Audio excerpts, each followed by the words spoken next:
স্ত্রী আর পুরুষগণ যখন দানবের কাছে পরাজিত ও বিধ্বস্ত, যখন দৈত্যের রণভূমিকায় বিশ্ব চলাচল করতে না, তখন ব্রহ্মা বিষ্ণু মহেশ্বরের পরামর্শে এক অপরূপ রণনীতি নির্মিত হতো। নারী ভাবনা তো সাধারণই নয়, তিনি পুরুষের রণপাত আকাঙ্ক্ষায় শীর্ষ মহিষাসুরমর্দিনী। পুরুষ দেবতারা একে একে তার হাতে অস্ত্র তুলে দিলেন।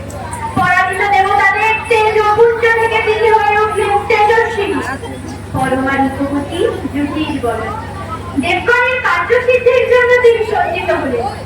পিতা হিমালয় দিলেন সিংহবাহন, বিষ্ণু দিলেন সুদর্শন চক্র, নীলকণ্ঠ দিলেন জওয়ান কালদণ্ড, কালদেব দিলেন খড়গ, চন্দ্র দিলেন অর্থ, চন্দ্র শোভাচর্ম, সূর্য দিলেন গরুড়বাণ, বিশ্বকর্মা অভেদকর্ম, ব্রহ্মা কুমুণ্ডল, কুবের যত্নভার, আর ভক্তজন দিলেন ফুল ফল অর্ঘ।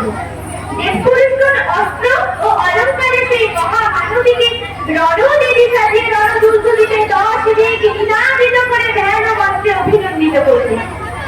অমরাবতীতে তিনি ইন্দ্রাণী, বরুণালয়ে তিনি অম্বিকা, মহালয়ে তিনি কালরূপা, আর যে মহানন্দা অগ্নি কোণে, যে বায়ু কোণে মৃগবান, নদীতে তিনি রক্তদন্তা, ঐশানী সুন্দরবাণী, বাংলায় তিনি কালিকা, ব্রতের কান্তামণি, শুক্লপক্ষে তিনি একাদশী, কৃষ্ণপক্ষে নবমী, সর্বজনের খিদে যার পেটে,